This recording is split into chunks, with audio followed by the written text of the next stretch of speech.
सोचो अगर तुम्हारे कर्मों की सजा यमदूत खुद तुम्हें देने आए, उस वक्त तुम क्या ही कर सकोगे? प्रोबेबली कुछ नहीं, है ना? वैसे ही आज मैं जिस मांगा की बात करने वाला हूँ वो इसी प्लॉट को लेकर चलती है। जापान का शहर टोक्यो अचानक से नर्क का दरवाजा बन जाता है, जहाँ दोस्तियों को नर्क के दूत अपने हाथों से वहीं खत्म कर डालते हैं। लेकिन ऐसा कुछ लोगों के साथ ही हो रहा था। कुछ ही लोग इस अदर वर्ल्ड में आ पाते थे, लेकिन ऐसा क्यों? क्या इस जगह से कोई बचकर निकल सकता है, या फिर इसी जगह सभी को अपनी जान देनी होगी?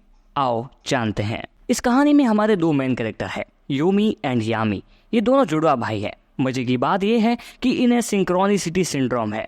ये बीमारी एक्चुअली एग्जिस्ट करती है। इसमें जुड़वा लोगों में से अगर एक को भी चोट लगे तो दूसरे को भी दर्द होता है। इस बीमारी से ये दोनों सेम फीलिंग एंड इमोशन आपस में शेयर कर पाते हैं, बट ये दोनों ही स्वभाव में थोड़े अलग हैं। योमी जो स्वभाव में सीधा लेकिन दिमाग से तेज, वहीं यामी स्वभाव में गुस्सैल और शरीर से ताकतवर है।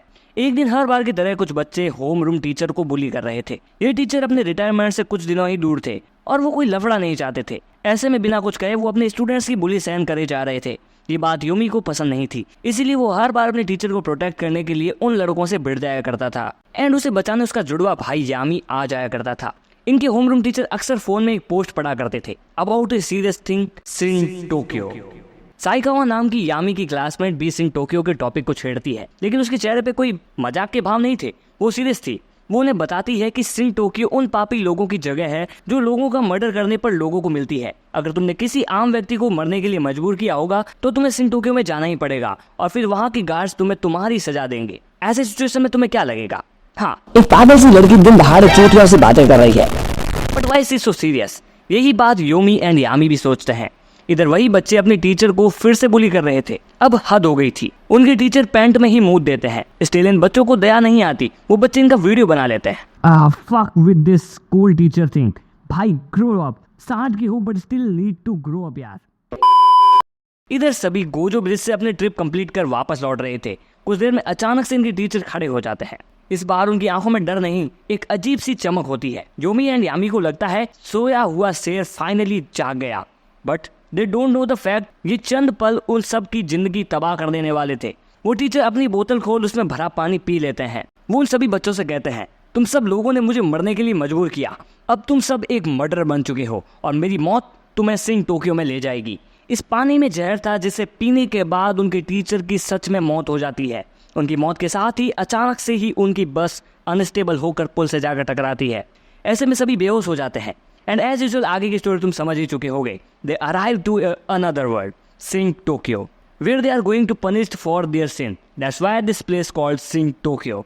आगे हमें पता पड़ता है कि टोक्यो टावर एक ब्रॉडकास्ट टावर बन चुका था जो सभी की मरने की सूचना देता था कि अपने पापों को तुम कितनी स्टेज में पार करके यहाँ से जिंदा वापस जा सकते हो। हाँ, एक्चुअली अगर इस मांगों को हम आगे पढ़ेंगे तो हमें समझ आता है कि साइकावा सिंह टोक्यो को लेकर इतनी सीरियस क्यों थी। साइकावा इस जगह में आने के बाद योमी एंड यामी को बताती है कि वो यहाँ पहले भी आ चुकी है, लेकिन ये एक ऐसी जगह है जहाँ आए लोगों को इतनी बुरी तरह से मारा जाता है, जैसा कि तुम अपनी स्क्रीन पर देख सकते हो। तो ये लड़की साइकावा आखिर यहाँ से बचकर कैसे निकली?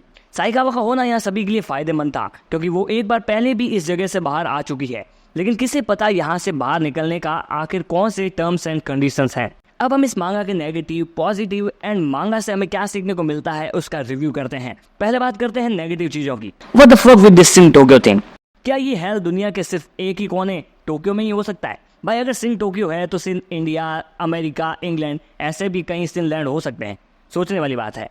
सेकंड इस मांगा में हमें ये दिखाया गया कि जिन लोगों को आप मरने के लिए मजबूर कर देंगे, अगर वो आपका नाम लेकर या आपके बारे में बोलकर सिंह टोक्यो में भेजना चाहेंगे तो आप सभी सिंह टोक्यो में आ जाएंगे। ओके, एंड जिन लोगों ने आपको मरने के लिए मजबूर किया उन लोगों को आप खुद अपने हाथों से मार पाएंगे।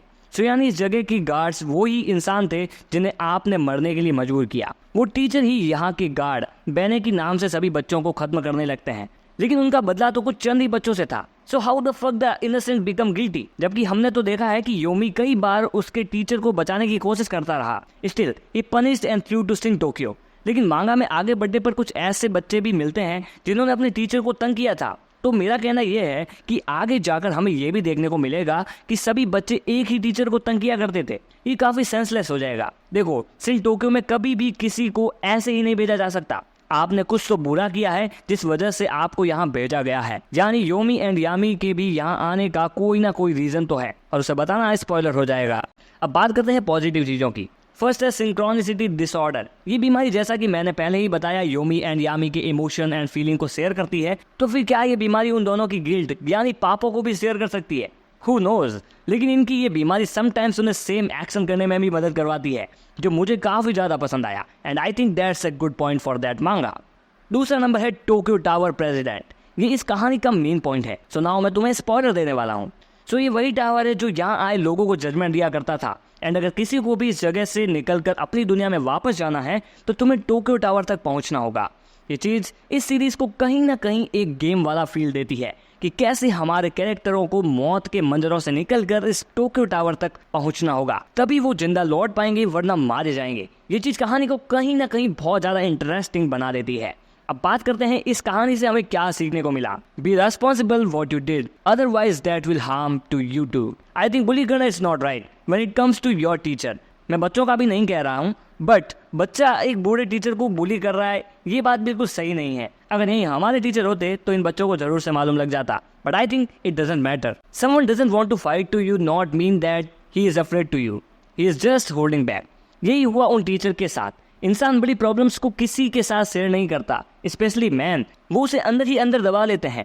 धीरे धीरे वो चीज़ें इंसान की मेंटल ट्रॉमा बनने लगती है और फिर एक दिन वही होता है जो उन बच्चों के साथ हुआ, सभी का बुरा। सो इसीलिए गाइस एक चीज़ यहाँ से जरूर सीखें, वेदर यू आर अडल्ट और a teenager, not for someone to much that he become a devil. So अंत में बात करें इस मांगा की, तो मांगा 90 चैप्टर्स की है और शायद अभी भी ऑनगोइंग है। इसे तुम आराम से खत्म कर सकते हो। मांगा अपने थीम एंड डिजाइन के लिए काफी बढ़िया है। इसकी गार्डियन काफी ज्यादा क्रिपी एंड मास्टरपीस वाली वाइब देते हैं, जैसे कि ये कोलंबस का डिजाइन। बढ़िया हुआ इन्होंने हिटलर का डिजाइन नहीं दिया, वरना इस सीरीज का विनर तुम जानते ही हो कौन होता। सो गाइस आज की वीडियो में बस इतना ही। अगर तुम्हें वीडियो पसंद आई हो तो वीडियो को लाइक कर देना, चैनल को सब्सक्राइब कर देना। ऐसे ही मैं काफ़ी सारी मांगास पढ़ता रहता हूँ एंड उनके रिव्यूज़ देता रहता हूँ। सो गाइस मैं चाहूँगा तुम हमारे चैनल को सब्सक्राइब कर लो ताकि मेरे बताए हुए सारे मांगास तुम देख पाओ जो कि आज भी अंडररेटेड है। So guys like that video, subscribe my channel. I see you guys in the next video. Till then bye.